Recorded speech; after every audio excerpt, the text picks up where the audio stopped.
Hi everyone, Dave here. I hope you're all doing well. Thanks for coming along to another episode of Legends of the Spire. Now I'm back on the players this week after having a break last week, and I have Steve Wilkinson with me. Now Steve started his career at Leicester, had a big long stint at Mansfield where he came up against Chesterfield in that amazing 5-2 game in the playoffs in 1995, and then joined Chesterfield in 1997 after leaving Preston. He had 3 seasons at Chesterfield, the forward playing with people like David Reeves and John Howard and Roger Willis, and we even mentioned Jean-Jacques Missy and Jason Lee too. So it was really good to get his thoughts on his time at the club. Since retiring in 2000, he has had a career at Loughborough College, so he now works with elite sports people from lots of different sports, and even had a gold medalist at the Paralympics in Tokyo this summer. So it was really interesting to get his thoughts both on his playing career, but also on his move into Loughborough College and working with young athletes from lots of different areas as well. Obviously, Chesterfield have a bit of an association with Loughborough. Tom Curtis and John Duncan have also had an association with them. So it was really interesting to get his thoughts about his work there. As always, we are at Spire Legends on Twitter and Instagram, and Legends of the Spire on Facebook, so do get in touch. But here we are with the latest episode of Legends of the Spire with Steve Wilkinson. Legends of the Spire!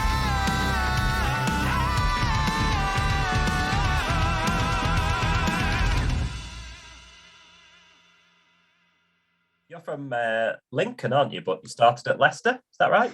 Yeah, so I played in a really good youth team in Lincolnshire.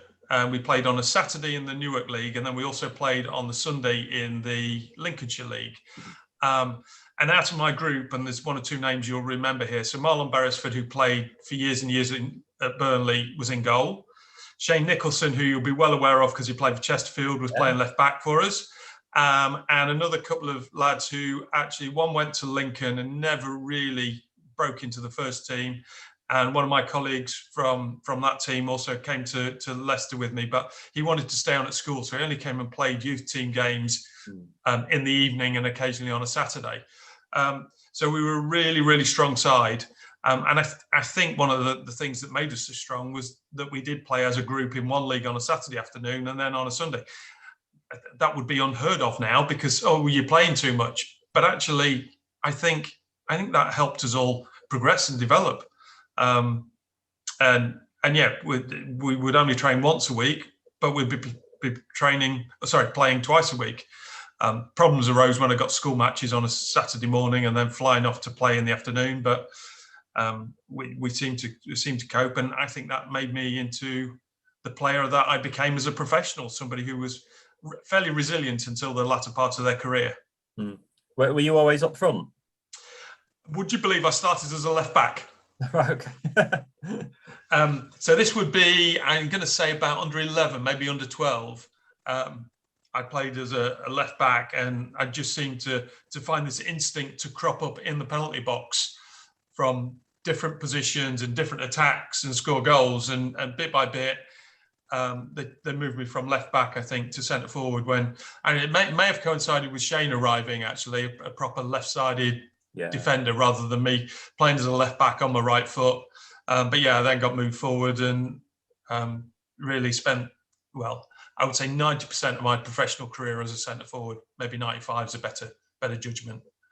So how did it all turn out with Leicester? Was that the old blue forms that everyone's talked about? Yeah. So it was. I got Lincoln were very interested in signing me. Notts County were also very interested in signing me. I'd been to Forest a couple of times on trial. Never felt like that was going to work out. But Leicester at that point were the highest ranked team and seemed to show more interest than anybody. There was a little bit of interest shown by Watford as well. So Graham Taylor, who obviously managed Lincoln for a long time, and most of his coaching staff at that point were former Lincoln players. And when you're born and brought up in Lincoln, everybody seems to know everybody. I'm sure it's the same in Chesterfield. I'm sure it's the same in most towns. But we'd got a friend of a friend who of a friend who was Graham Taylor's assistant, and so I went down and played a a few games for them, but realistically, Leicester were the ones that showed the most interest, as well as being the highest ranked. And I suppose in my head, I wanted to go as high as possible with a view that I could drop down, rather than starting somewhere and then trying to work your way up. I think it was better to start at the top to work down. Did you get chances to train with the first team and things like that when you were Leicester? Because I'm a September birthday, I was the first one of like that group of apprentices that signed at 16/17. And as soon as you get to 18, you have to sign a professional contract, assuming they offer you one. And so I'd had my YTS payment for each month in the first year of £26.50, I think it was back in the day. And then I got a rise then that took me to something like £31.50. But then as soon as then I turned 18, I signed on a professional contract. And when I looked at all the figures, because I then had to pay my own board, I then had to pay my own food at lunchtime, I was worse off. But within about a year, we'd had a couple of changes of manager, and David Pleat came in, and I think I was just turned 18. Maybe just turned 18. There was a chance I was going to play under Brian Hamilton, and then he got the sack. And then David Pleat saw me in one training session and threw me straight in the first team, partly because 3 of the other strikers were injured. But it was like, oh my God, I've gone from being a youth team player, scoring lots of goals, to playing a handful of reserve games, but then into the first team. And I scored my first goal for Leicester against Crystal Palace in a 4-4 draw on Boxing Day, late 80s, I think. Did you get that like, wow, I've made it? I always thought that, but I was also realistic enough to know that we got 3 strikers that were out injured, and then David Pleat wanted to play a slightly different way. So we would have a target man in Mike Newell, but he would then play with, similar to what a lot of clubs play with now, a number 10 who would drop off to receive it to feet. And he went and signed Nicky Cross from, I'm going to say West Brom, or it might have been Stoke. And obviously when a club's paying, well, £300,000 or £350,000 at that point, a young player who's developing in the game, you drop down the pecking order a little bit. Yeah. I was still training with them on a regular basis, but actually I was a regular reserve player who occasionally went to first team games. Yeah, and you had a loan move to Crewe. Was it Crewe? I did. So I had, in fact, the start of that, the next season, I went to Rochdale on loan in pre-season. That was really good. Really enjoyed that. But it was pre-season, so there were only friendlies. And then I came back to Leicester, and I think within about 4 or 5 days, Dario Gradi had contacted me saying, David Pleat's happy for you to come on loan for us. And I played 5 or 6 games for them, scored 2 or 3 goals, proved that I could play at that level, but still felt I could play higher up for Leicester. But obviously limited opportunities at Leicester. And I just kept biding my time, waiting the opportunity. And obviously then Mansfield came along in early 90s. Yeah. So obviously you moved to Mansfield. What was it, about 80 grand, was it? Something like that? It was, yeah. It's interesting how clubs measure what they pay for a player, because actually the signing on fee that the player receives may only be small, but that's always included in that fee, so that it gets distorted a little bit what they've actually paid. I think it was something like 75-80 grand, and yeah, it was the right move for me at the right time. I did have the chance to go to Swansea actually, and I went for talks with Swansea, but I think being an East Midlands boy, I think I didn't really want at 19 to be upping everything and moving down to South Wales. I don't regret not going, but at the time I went on the day I went down to have talks with them. They were playing Panathinaikos in a Cup Winners' Cup tie that night, so I was putting the holiday in, given everything that I actually wanted as they tried to persuade, and then went to watch this game in the evening, and then had talks the following morning. But even though Mansfield offered me slightly less. It just felt right to stay East Midlands based at that particular point. Is there a bit of pressure when you're quite young and you get a transfer fee attached to you like that?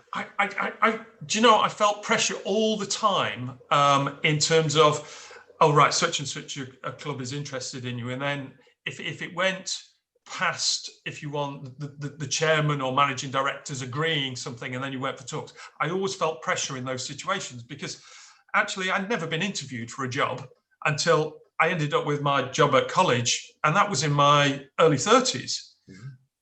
The interviews that I went to were, right, oh, we've watched you play for such and such, we've watched you do this, we've watched you do that, we want to sign you, this is what we're prepared to offer. And it's like, okay, well, actually, the club's prepared to sell me. There's been a fee agreed above my head without me realising it, and then you're trying to negotiate a contract. And actually, it was only when I moved from Preston to Chesterfield that I'm not going to say I employed an agent because that's not quite the way, but I employed somebody from the PFA to give me advice and sit in with me on the meeting, because I realised in my mid to late 20s that was going to be the most important contract in my career to try and set me up, not necessarily for the short-term basis, but for longer term once I needed to find other employment. I mean, whatever it is, 25, 30 years on now, players playing at that level wouldn't need to do that, but actually we do, and it's always been the case. I had to find another job for myself, which again has been really, really nice, because actually I've gone from being, let's say, 2 or 3 hours a day now to 7 hours a day, and earning what I would call a proper living rather than a football living, which paid really well, but limited time on the training ground, but lots of travelling all over the country. Yeah, that's it, isn't it? You never quite know where you're going to end up, do you, when you're a footballer? Well, there's lots of times where somebody said, "Oh, what was it like? It must have been fantastic." And I said, "It was fantastic," but actually there were occasions where, so let's say, for instance, I recall, and this was a Tuesday night when I was playing for Chesterfield. Having played on the Saturday, I thought, right, great, fingers crossed I'll be playing on Tuesday night at Blackpool. And we got to Blackpool, and John changed the team because he wanted to try something not necessarily slightly different, but Blackpool were on a really good run. So let's take out an attacking player and go a bit more defensive. And then all of a sudden I found myself then travelling to Bury the following night because there wasn't enough, if you want, of the 18 and 19-year-olds to be able to field the team. So I'd gone to Blackpool on a Tuesday night, travelled all the way back. And at that point, I was living in where I live now in Loughborough, and then having to travel back up to then go to Bury and play in a reserve game. And it was just that unpredictability, I suppose, is the best way to put it, of a football life. Everybody else would have the day off, and then I was travelling up to Bury, and it was never guaranteed what the week would bring. Well, yeah, and it's interesting because I've had a few players that I've talked to where they've said they had those moments where they were thinking, I should be really thankful because I've got a football career here, but there's, I just can't be bothered. There were a couple of occasions. So once when I really early in my career, when I lost form at Mansfield, and I really questioned whether I got enough to be able to play at that level, and almost by there's a lot of talk about mental health in football now, and in mental health in sport. Well, actually, if we go back 30 years, there wasn't that type of not necessarily support, but we just got on and dealt with it ourselves. And unfortunately, I'm sure there's lots of players out there whose wives took some, I'm trying to think of the best word, a verbal barrage from us, because if you're out of form and you're not in the team, there's nothing worse, because you're constantly questioning yourself. And you get to a point where you've gone from being right the way up there to then quite quickly down there, and you've got to find a way to get back up there. And it comes through hard work, resilience, repetition, and in some cases a bit of luck as well. But in saying that, I suppose nowadays, if someone's not feeling okay, either physically or mentally, they're probably encouraged a bit more to actually say. Yes. Whereas, like say back then, probably it was the other way around, wasn't it? You just had to play through it. And actually, if you, and maybe it's slightly different now if we're talking about Chesterfield and Mansfield and the clubs I played for, but if you look at I don't know whether you've read Mick Rathbone's book, The Smell of Football, but in it he talks about how the game changed from when he was playing for Halifax, and obviously I met him at Preston. We got on really well. He was a physio that got me through 2 knee operations for a variety of different reasons. But he wrote this book called The Smell of Football, and he talks about the difference from when we played in the late 80s, early 90s, where the dugout was a dugout and there'd be enough room for the manager, the assistant manager, and the physio. The physio might well have a bucket and sponge, and then there'd be enough room for 1, possibly 2 subs in those days. Actually, if you now look at the dugouts, there's a goalkeeping coach, first team coach, manager, assistant manager, doctor, physio. Then there'll be 5 subs. They're all sat in Recaro seats that are heated, and the game has changed dramatically. And I can guarantee somewhere in all those very, very high-ranking clubs, and actually maybe some of the lower-ranking clubs as well, there'll be a psychologist supporting them. The high-ranking clubs are likely to be in paid roles. Maybe at the lower-ranking clubs, it's likely to be somebody who's studying sports psychology at a local university, come in and do your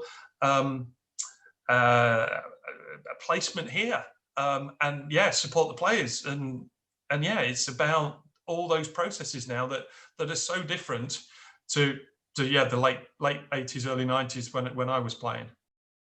So I suppose I can't really talk to you about Mansfield too much because this is a podcast. I get in trouble. But you did score 5 goals in a match, didn't you? Was it against Birmingham? It was against Birmingham, yes. I mean, that must be amazing, just scoring 5 goals. It was a fantastic evening. All the goals were like completely bizarre because none of them were tap-ins. The first one I hit from 20 yards. I don't think I ever scored another goal from 20 yards in my career. And then just being in the right place at the right time to little through balls, for whatever reason, everything just fell to me perfectly. Ironically, I still see the Birmingham City keeper from that time. So Martin Thomas used to work for the FA as England's assistant goalkeeping coach. So if I go on a course to St George's Park, as was then, or Lilleshall, or occasionally to Wembley, I would see him and you just see his head drop as I walk along. Hi, Martin, how are you? Do you remember, I think it was something like April the 4th. Yes, Steve, never forgotten it. Yeah, move on. Let's change the subject. But yeah, fantastic evening. I suppose there were other occasions where I scored hat tricks, where I felt it was not necessarily an earned hat trick. Everything that evening just fell in the right place at the right time.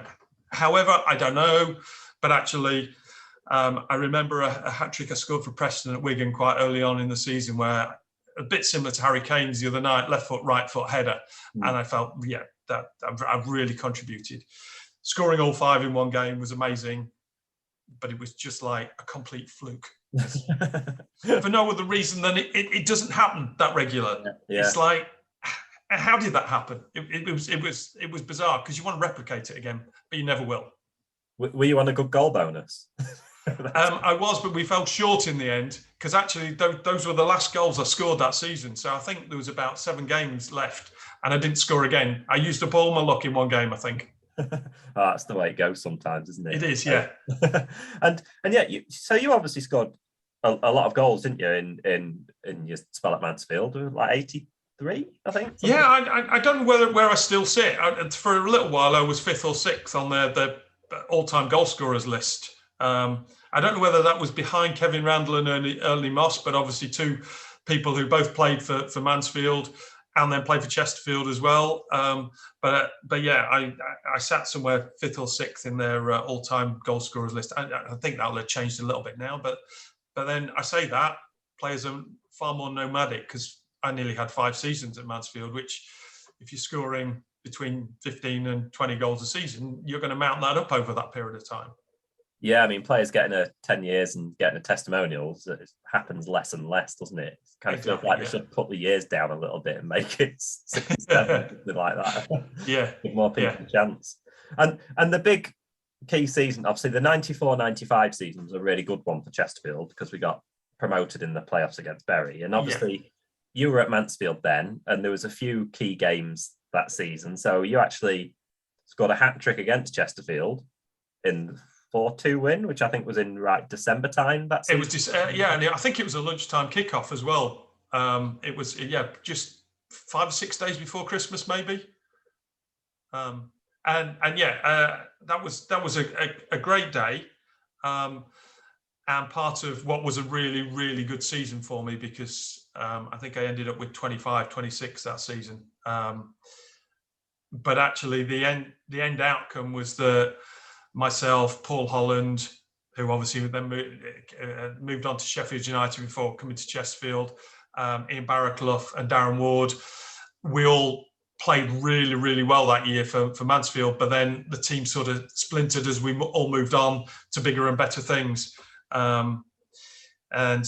My opportunity then, even though through the disappointment of not making it through the playoffs, my disappointment quite rapidly turned to elation as I got a really, really good move to a bigger profile club, even though it was in the same league, who had been through the same experiences, because obviously Bury beat Preston as well in the playoffs, and then I ended up signing there. And it sort of, I remember the disappointment of the Tuesday night when Chesterfield beat us, and then going in on the Wednesday morning for a little bit of a debrief with Andy King. Remember talking to Paul Holland, who thought he was on the move at that point. Remember talking to Darren, who thought he was on the move, and thinking, oh, right, okay, where's this going now? And by the time I got home, my wife said, somebody called Gary Peters has rang from Preston. They're keen to sign you. And I said, oh, that's interesting. He's going to ring back this afternoon. Well, they got knocked out as well last night. What's going on? It's like, but actually within 5 or 6 days, I'd gone up to Preston, had a good look around the club. David Moyes was meet and greet, made me feel really welcome, and my wife and 2 little ones really welcome. And it was one of those situations where, albeit she said, well, Caroline said to me, why do we really want to move to another club in the same league? I said, this opportunity is too good to miss. You'll realise. And my experiences of playing at Preston, even when they were struggling, was 7,000 or 8,000 packed into Deepdale. I said, if this goes well, this will go really well. And for the first season it did. And for the first 4 or 5 games the following season it did, because it was the leading scorer in the whole of the Football League, and then one challenge at Bristol City, and I needed one knee operation in September and then another one in January. And it was just like, you go from, like I talked about earlier, you go from there to there quite quickly. And you go from being first choice and the leading scorer in the country to being 5th choice very quickly. Yeah. Having said that, playing for a club like Preston increased my profile, increased my reputation, increased my financial worth, I suppose. And then that allowed me then to get 2 years after that a really good move to Chesterfield. Yeah, and just going back to that playoff season for a moment, like I've spoken to lots of players who played for Chesterfield for that 5-2, but it's quite kind of interesting to get a perspective from the opposition, I suppose. Kind of what went wrong? They kind of lost their heads a bit. The 2 sendings off cost us, because I think at 2-2, when we went into extra time, I think because we then scored 2 away goals, we were in the driving seat. But I think Kevin Lampkin and Mark Peters both got sent off in extra time, and we ended up finishing the game with 9 men. And yeah, that's where we lost it. It was just like one of those situations. Yeah, I suppose young. And one of the things that I did notice when I then moved to Chesterfield 2 years ago, very experienced players, whereas actually that group at Mansfield, I think I was sort of one of the relatively older ones at 25 at that point. And the rest of them were all in their early 20s. And if you're new to that level of performance, because I'd obviously had promotion with Mansfield prior to that. Chesterfield had got a series of players who'd been through some great times, but all very experienced. And I think it showed on that evening when push came to shove, those young players just couldn't keep their heads. I think it was two bookings for Mark Peters and then Kevin Lampkin for Descent, something like that. But hey, out of that poor memory on that Tuesday night and all that disappointment of not going to Wembley, the following morning, everything changed. And yeah, Does that disappointment turning into a huge amount of ambition and desire and enthusiasm, and it changes so quickly.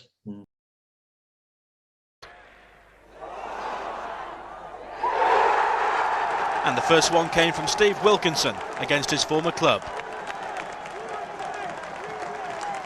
And Saville and Wilkinson combined again for a brilliant third goal.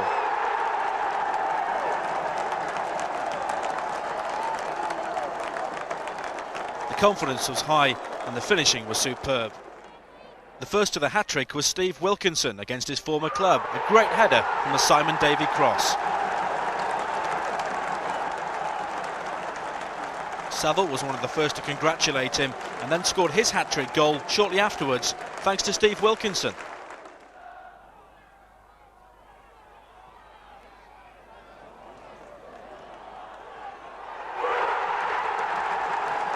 History made at Deepdale a double hat-trick for the first time in over 50 years. Not surprisingly, the manager was a very happy man.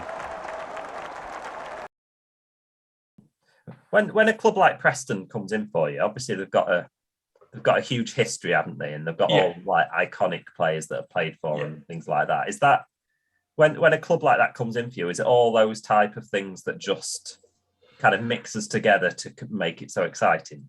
Yeah. So like I said, I'd been up there a few times with Mansfield, and always, even though they were struggling a little bit, it was just like, so from what I was used to at Mansfield of 2,500 people on a good day, all of a sudden you got 7,000 or 8,000. It was just like, oh my God, at this level. And yeah, it's passed down from generation to generation that, oh, well, the great Tom Finney, and then the great Bill Shankly, and then from my era, the great Ian Bryson, et cetera, and David Moyes. It's just like, there's just this historical passed on from generation to generation. So Grandad supported Preston, took his son, and then Dad then supports Preston, so take his kids, and it's just it's in the blood.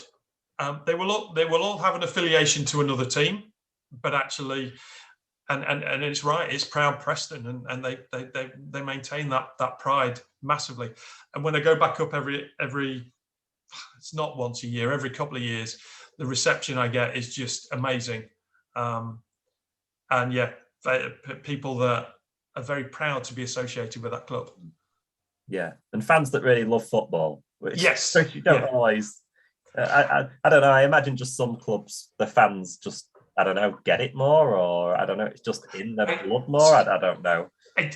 So it's really bizarre you saying that, but my eldest daughter lives in Leeds now, and the passion at a Leeds football match is just beyond comparison. And I recall back to the end of the 95-96 season, where we played Exeter and we were presented with the championship trophy, and there was 18,500 packed into Deepdale. There wasn't a spare seat in the venue, but there were also about 2,000 people who tried to get in who couldn't. And it was just like, oh my God, this is the third division. We're playing Exeter, and you can't get any more. You've got people standing outside because they can't get in. It was just that pride, that emotion, just a difference to what I'd experienced at Mansfield, but took me back to the Leicester time almost, but without being a first team player and without feeling part of the first team. Lots of people watching, lots of support, lots of adulation, I suppose. It's just like real passionate football and real passionate, successful football as well. Yeah, and you got the title, didn't you? We did get the title, yeah. And we won it by about 5 or 6 points quite comfortably in the end. There was a point of about 4 or 5 games from the end where I think we lost on a Tuesday night away at Cambridge, and wasn't necessarily panicking, but it was all like, oh, we're just throwing the pieces of the jigsaw in the air, and are they going to come down in the right place? But then I think we won the last 3 2-0 on each game 2-0 quite comfortably. Hartlepool away, Orient away, and then Exeter at home. And yeah, won it comfortably, and deserved to, because I think we only lost something like 3 games all season. So, but yeah, I had so you can tell from the way I'm talking and the enthusiasm. I've got some really, really fond memories from that first season, and some quite challenging memories from the second season in terms of the injury. But it's what happens in football. And it was the first real experience I'd had of only playing about 10 games in a season because of 2 knee operations. Yeah. And how did that just kind of, was it just a freak thing in a match then? Yeah, I was quite early on in the game at Bristol. I turned and moved the ball, and just the guy clattered me. I got a free kick, and I got up and thinking, "Oh God, my knee's so sore. What have I done?" And then I don't know whether the physio noticed, but I was hobbling for most of the game. And then as soon as we got on the bus, because obviously Bristol to Preston's a fair old journey back. And I remember getting on the bus saying, "Oh, can I have some ice?" And I sat with some ice on my knee. And then me and my wife and the children, we were going to the Lake District the following day. And we were walking around the Lake District. Well, I wasn't. I was hobbling around the Lake District, and it got to about 4:00 in the afternoon as we were about to leave, and I need to ring the physio. I need to report this. I can't carry on. So I rang Mick Rathbone. He said, "Oh, drop your wife off at home and then head back to the club. I'll see you at 7:00 tonight." So he did a few tests on me. He said, "We'll get you in with a specialist. I think you've ripped your cartilage quite badly." I can't tell, but that's what all these signs and symptoms are hinting at. So I saw the specialist the following day. He stuck this huge needle into my knee and took all this fluid out. There was all this manky colour. It was like really painful. And said, 8:00 in the morning, I want you at, I can't remember the name of the hospital, but you'll be operated on at 10 tomorrow morning. So again, that disappointment on a Saturday, all of a sudden to Tuesday, you're on the road to recovery. Or so I thought. Yeah, and like, I don't know, like how mentally did you take it then? Was that quite a down spell? I was really disappointed because, I was the leading scorer in the Football League. I got 7 goals in the first 5 games of the season, including that hat-trick at Wigan. And then I'd started pre-season really well as well. So we played West Brom, so Preston had got promotion, so we were in the second. I think West Brom were a first division club at that time. And we'd beaten them. And then we played Blackburn in another pre-season game, and I scored 2 against them. And I was just absolutely flying. I'd gone on a real... So I knew I'd done well in that first season, but I felt I could do better. So I'd gone on a physical training campaign where, rather than warming up and going to the gym and warming up on a bike, I went and warmed up on the rower, and I set myself a target to do 1,000 meters as a warm up. So I was doing this all over body workout, and then I was then doing a gym circuit as well. And when I came back, I was to pre-season. There was 1 or 2 questions asked because I was 7 or 8 pounds heavier. And my running in terms of long distance was laboured because I was carrying more weight. But actually, I just felt so physically strong, so powerful. And then scored 2 in that warm-up game against West Brom. And then against Blackburn, I played really well. And then started the season with a hat-trick and 2 somewhere else. And it was just like, I'm in the form of my life here. And like I say, I went from being first choice quite quickly at Bristol to then needing knee surgery. And it was Christmas when I came back, but it wasn't right. And then, and they signed David Reeves. They signed Gary Bennett, and then somebody else. Preston striker Kurt Nogan. So all of a sudden, I went from being first choice to 5th choice. But by the time I then returned to the starting lineup in March, and the season was over, it was always going to then be tough. And I would have needed to do another real physical pre-season, but actually at that point there was other clubs interested in me, including Chesterfield. Preston played some neat stuff at times and deserved their equaliser, a well-worked move, and it brought in both their prolific strikers. At the far post, the header from Andy Saville, enabling Steve Wilkinson, the country's leading scorer, to notch his 6th in 4 games. And how would you describe yourself as a player in terms of your style and things like that before the injury and then after it?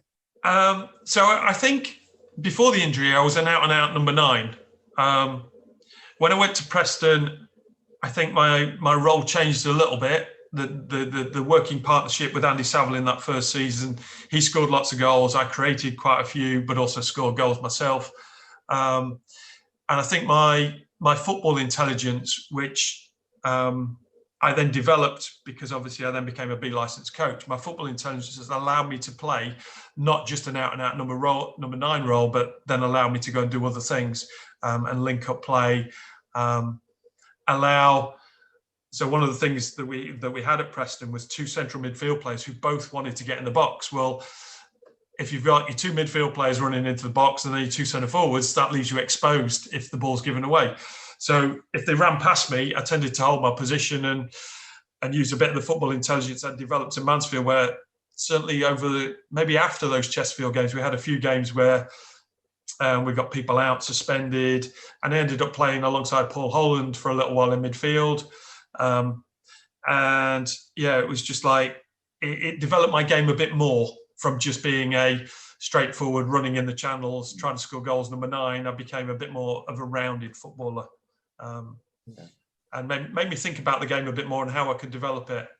That also coincided with my sort of the mid-90s and my love of Arsenal, because I was always obviously a Lincoln fan as a boy, because that's where I was born and brought up. Then I had an affiliation with Leicester because that was my first club.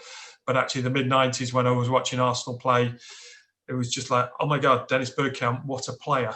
And I tried to model myself in the 2nd and 3rd division, playing in a similar way to that, albeit never going to reach those particular heights, but actually looking at his movement, watching the runs he made, watching how he linked play up and the range of passing. And it was just like, okay, yeah, I've got a love of this club you're playing for, but also a love of the way you play. And that had a big influence on me the latter part of my career and then during my coaching time as well. Yeah. And so how did it come about with Chesterfield then? So it's 97, isn't it? You came to Chesterfield. So yeah, at the end of that season, having gone from sort of first choice to 5th choice, I was aware of a couple of clubs interested. And I got a call from Kevin Randall saying, look, we'd like you to come and have talks with us.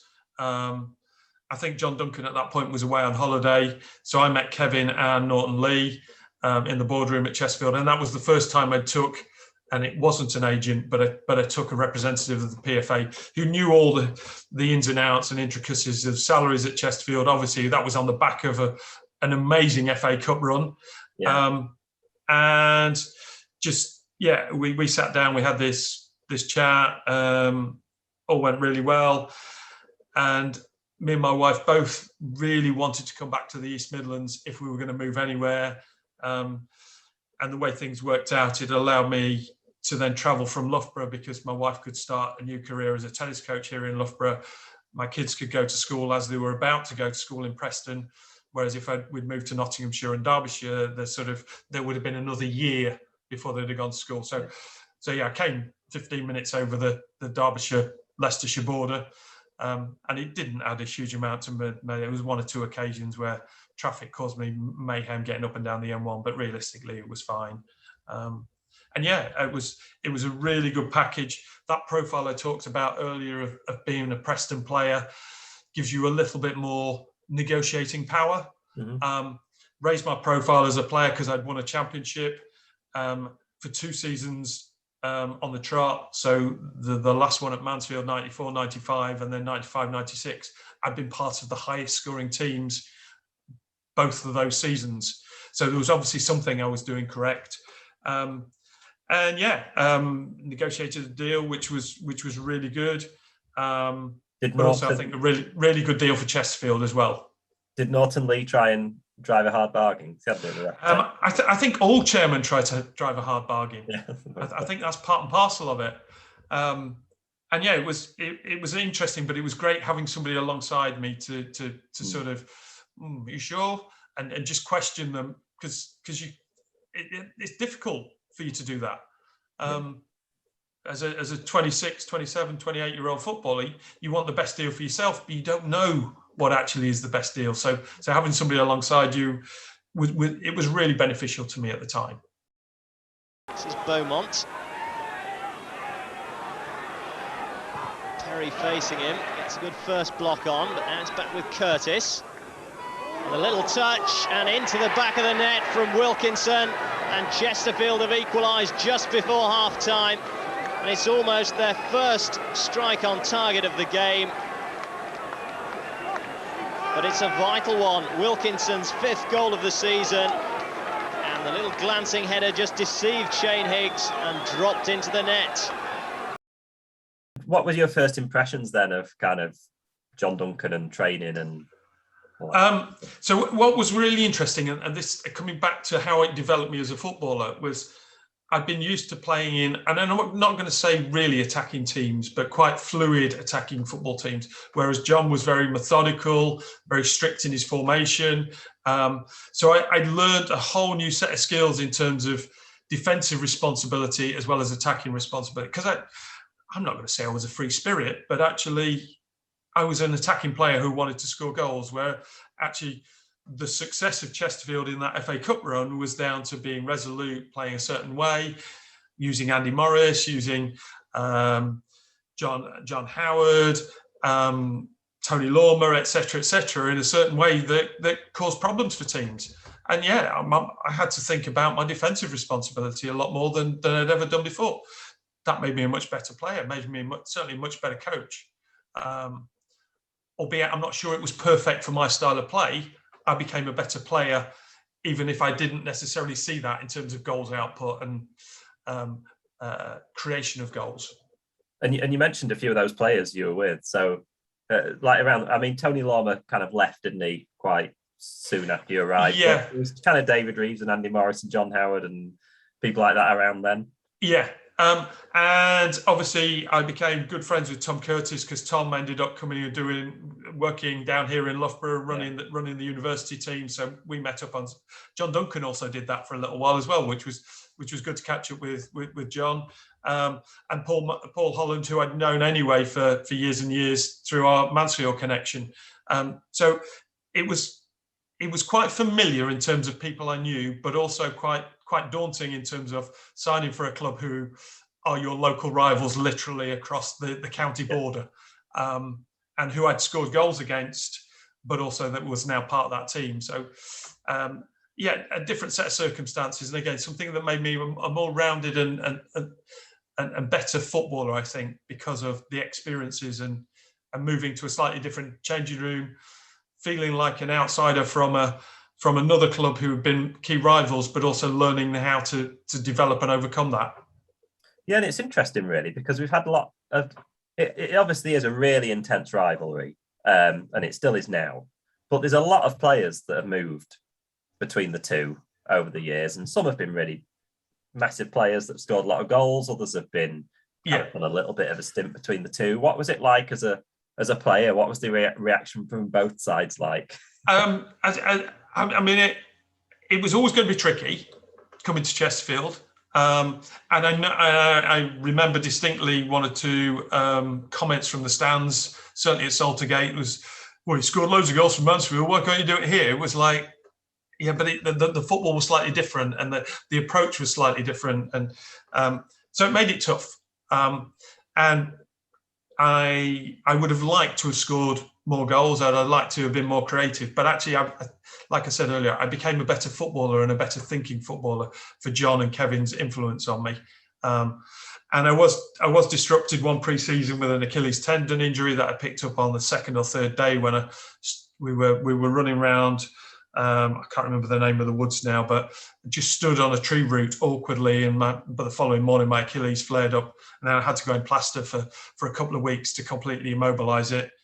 And then there was another season where I needed another knee operation because I tweaked that cartilage again. So a bit, like I said, the latter part of my career was influenced massively by injuries, which maybe dented a little bit of my not enthusiasm, because that's not quite the right word, but the amount I could play for Chesterfield.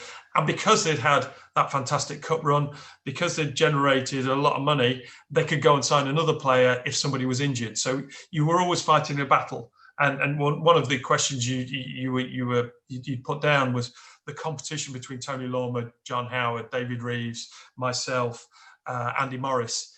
Competition is great because it pushes players, but also if you're a long way down the pecking order, it can be quite challenging in terms of coming back to what we're talking about, demoralising and the mental health situation. So trying to find the right balance between that was tough. Yeah, and it's interesting because in your first season with us, I think you scored about 6 goals, something like that, first season. Yeah. But I think top goal scorer was only on 8 that season. So it was really spread around, wasn't it? Around the team. Yeah. And again, we were close to the players. We never, and I think this was one of the factors I noticed over the 3 years. There was never quite enough goals scored to get us into that playoff position. We'd win lots of games 1-0 or by the odd goal, but it was just like there was also games where you were trying to drag it, trying to make sure that we got a result, and it was just like, oh, we'll take a 0-0 or a 1-1. It was just finding a way to, if we'd have added 6 or 7 goals to that total across the whole team, that might have been the difference between making the playoffs and not. One of the things, coming back to my Preston days, is one of the things that Gary Peters was very mathematical in his approach. So he would say, right, this season for us to get promotion, looking on the back of what they did when they lost in the playoffs to Bury, right, we didn't score enough goals. So we need to score between 70 and 78 goals. And he'd worked that out.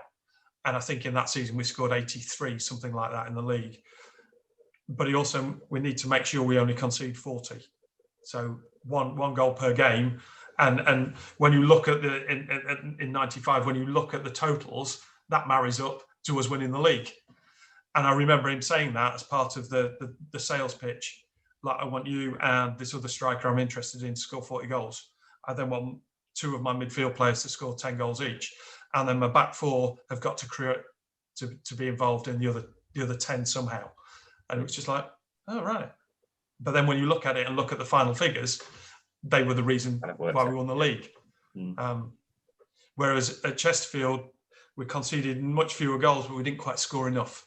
Because like you say, we finished, I think, 10th and then 9th in your first 2 seasons. So it was kind of turning those draws into wins. And exactly. Just an extra goal in 4 or 5 games would give you an extra 8-9 points, and then all of a sudden you're in the playoffs.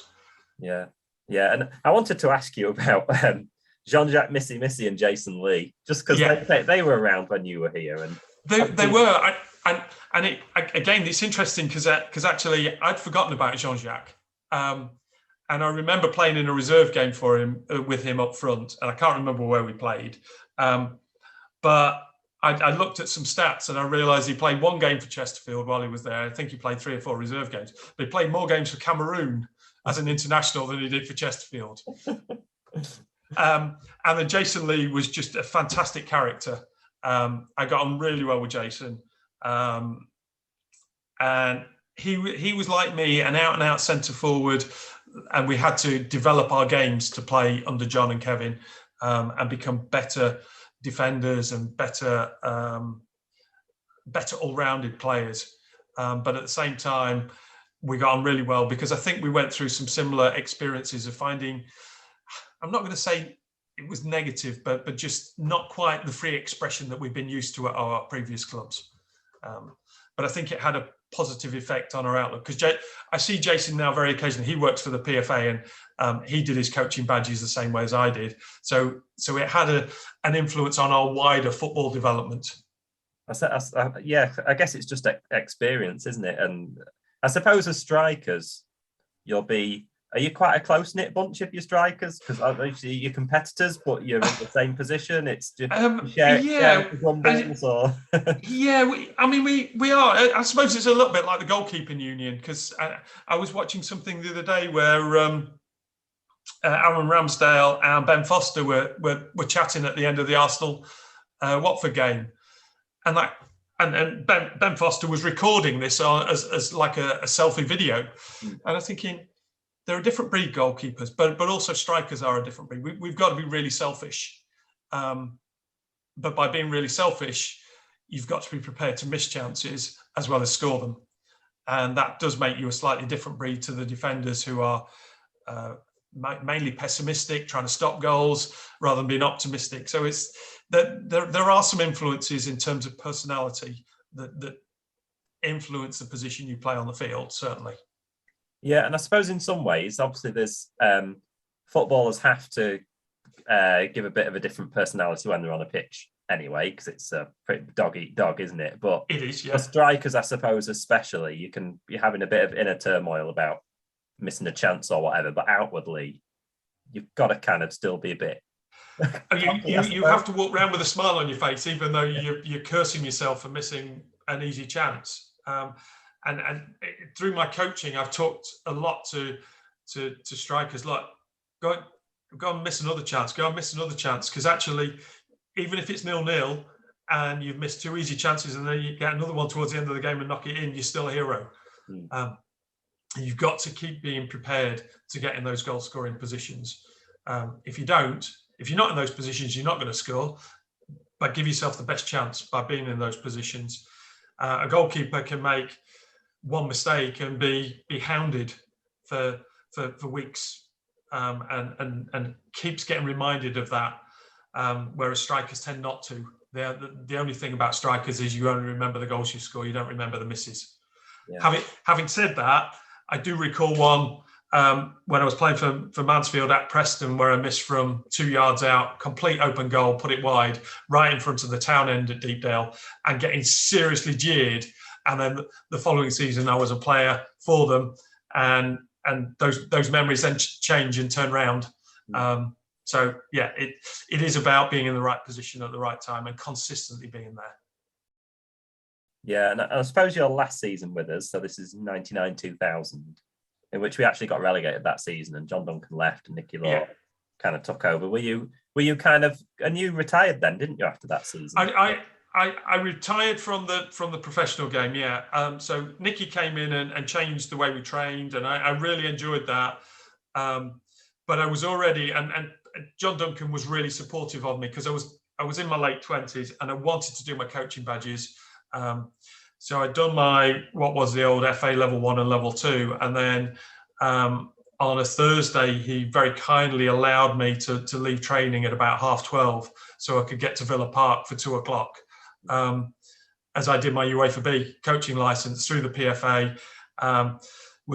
Was in a really good group that included Andy Townsend and 1 or 2 other professional players, but also Dennis Mortimer was the tutor on that. So I wanted to make sure I got those, and John was very supportive of that, as was Nicky, obviously, when he took over, because I realised I was coming to not the end of my professional career, but the end of my professional footballing career, in terms of there was opportunity to play part-time and I needed to do something else. And yeah, I then, funny enough, signed for Peter Morris at Kettering, but who was assisted by Ernie Moss. So the Chesterfield Mansfield circle cropped up again. Peter Morris had been a coach at Leicester when I was there, but has also been manager at Mansfield for a little while. So that East Midlands circle of close-knit footballers stroke coaches just weaved its web again. And what's that experience like with Ernie then? It was great with Ernie. I really, really enjoyed it.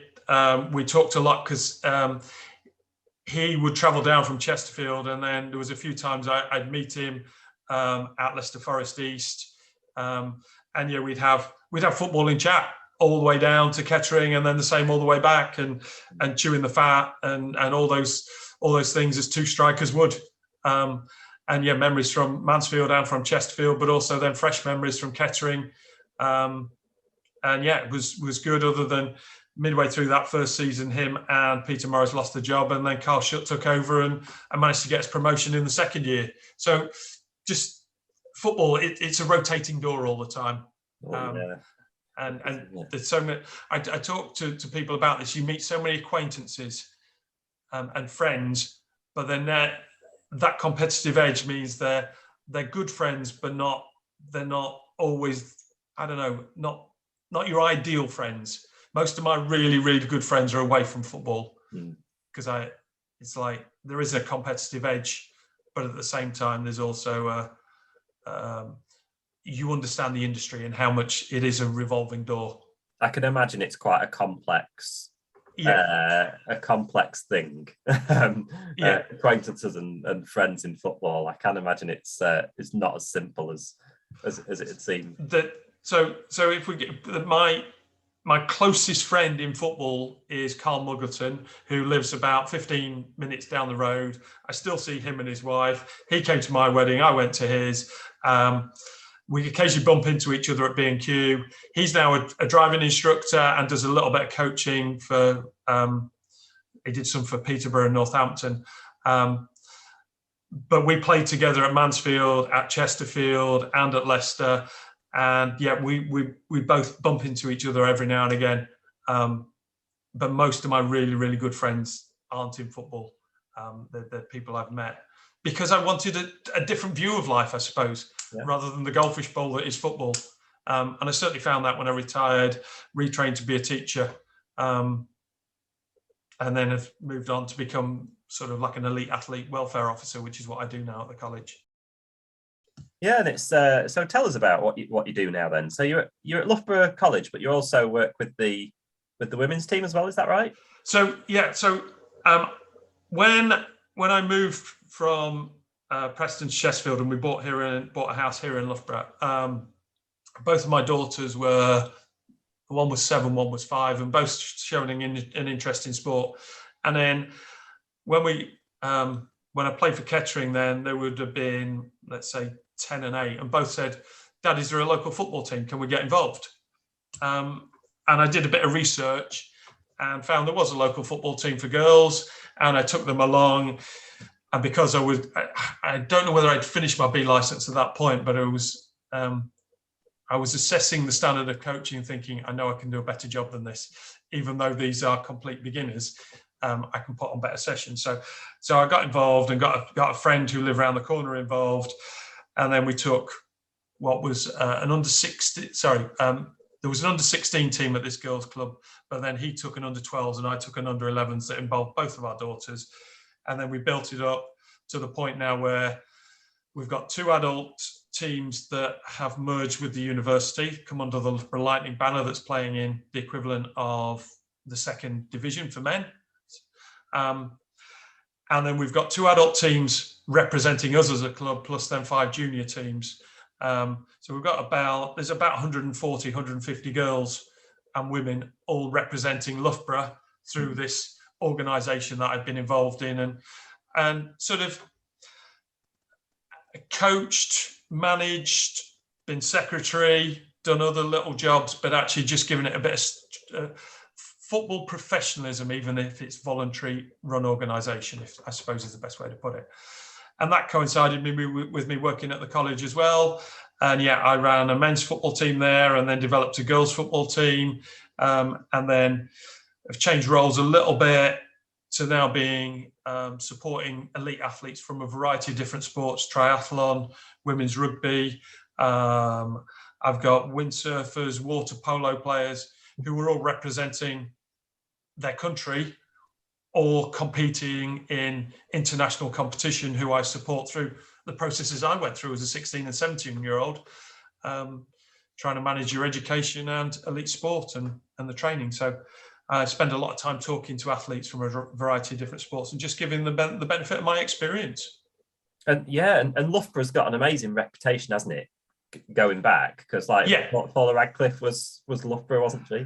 Yeah, Paula Radcliffe, Sebco, and then Thomas Young, who won a gold medal in Tokyo in the Paralympics. He's one of my students, so I'm very proud of Tom for what he's achieved. But there are other athletes out there. Currently, I've got a powerlifter who lives quite local here in Loughborough. She was world junior champion at powerlifting. So a variety of different sports. And yes, Loughborough is synonymous with sport. The decision me and my wife made in 1997 to move here has been a fantastic one for my benefit, for my wife's benefit as a tennis coach, and for both of our kids in terms of learning to swim, being part of tennis clubs, being part of football clubs. And that's enhanced their experience. So they've gone off and into the bigger world now. One lives in Leeds, the other lives in St Albans, but still look out and know how much sport is important to everybody's lives. So the T38 100-metre Paralympic final for athletes with cerebral palsy or a similar neurological condition.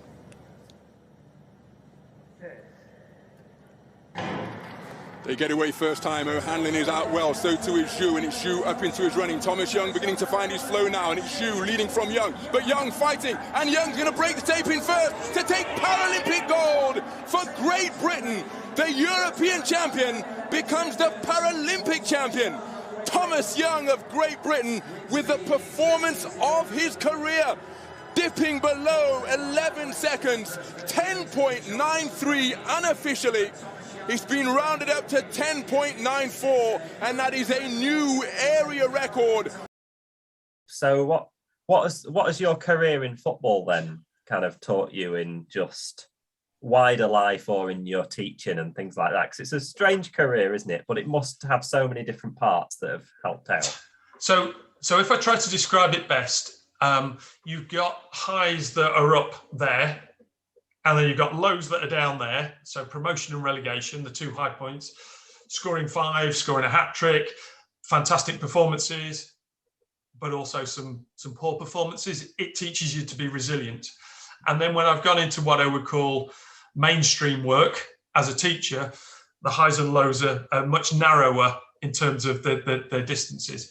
But that's given me an understanding of the importance of how important sport is in terms of keeping us fit and healthy and our well-being, but also at the same time understanding that it can also have negative impact on our health and well-being and our fitness, etc., etc. So all those experiences have stood me in really good stead for my support of athletes, from, if you like, the likes of Leicester City players and Birmingham City players and Derby players who I've worked with while I was a teacher, because we do the education for those. So the likes of Ben Chilwell and Hamza Chowdhury and Harvey Barnes at Leicester. There's quite a few out there who I taught at 16 and 17. And as soon as they realised that I was a footballer, that gave me an association with them as I was walking into those training grounds. But that's then developed into quite a wider market now in terms of netball, women's rugby, triathlon, athletics, like I said, water polo, powerlifters, and that those skills now in terms of communication has made me a really valuable asset to them in terms of their development, both educationally and sporting wise as well. And I suppose it's interesting for you, isn't it, that you get to take now you're out of playing sport, you got to kind of take a step back and watch people kind of in that bubble have an effect on how they respond to things that are happening. Yeah, and it's really interesting because actually I would have loved somebody to be able to do that for me 30 years ago. But like I talked about with Mick Rathbone and the smell of football, all sport has changed dramatically now. There's so much sports science support going on. There's so much psychological support going on. All those different factors now allow the athlete to be better and perform better. Unfortunately, back in the mid-80s and early 90s, those things weren't around in abundance. So we had to learn to do that ourselves. And yeah, the person that you would come home to talk to was your psychologist, was your support network, and that was your wife or your girlfriend. Yes, conversations with parents, but actually conversations with parents were quite tricky as well. They'd invested a huge amount of time to get you to events as a young player to give you the best chance, and still really supportive, but actually some awkward times coming back from a game when you've not performed very well, and neither of you wants to talk about it. And to kind of finish with something a bit frivolous, I just wondered, you obviously came up against Nicky Law. Yes. He was a bit fit. We've had him on the podcast. It was great when we had him on, but I imagine he was quite a fierce competitor to come up against, was he? Yes, very, very physical. Yeah. I may still have bruises. I was going to say, were there those kind of centre halves that just kind of, I don't know, said a few things to you, gave you a bit of an elbow, and that was part and parcel, because actually, if we think again how football's changed, most teams now, certainly at the higher level, will not kick the ball long anymore. Whereas actually, the likes of Nicky and George Foster, Darren Carr, Williams, what was his first name? Mark, Yeah. sorry, he'll never forgive me for that. They loved a goalkeeper for the opposition kicking it out because they could go and climb all over you, and it was just like, oh God, there's another goal kick that's flying above my head, and somebody's going to head it. And so as the game's changed, the role of a defender's changed. So there's less heading now in the game than maybe there was, and obviously with all the dementia talk, that's also having an impact. But pitches have got better. The quality of the football now is not the same as it was 30 years ago. So there's a whole different factor where the game is played a bit more on the ground and the ball's rolled a little bit more. So those defenders will still be as physical and still be as aggressive, but actually they've got to learn to play football a little bit more from the back now and maybe think about the game rather than just going and whacking people up in the air. See, the tackle from behind's been taken out as well. Whereas obviously late 80s, early 90s, that was still involved. So many different changes to the game, which have all been really good, but all made us have to adapt our performance level to change and make us better players and better thinkers about the game. Yeah. Well, you only have to watch that Maradona doc to see how much he's strapping his ankles up before every match because he knows he's going to get absolutely smashed a dozen times a game. And the likes of Grealish, because actually almost every minute of the game, if he's got the ball, he's being tackled or fouled. And okay, some of it's minimal contact, some of it's quite heavy contact, but the game is still as robust, but the players have better technical skills, it's played quicker. But yeah, you go and make two challenges like Nicky might have done back in the day. Now he'd be walking after 20 minutes because the game's had to change and players have had to change.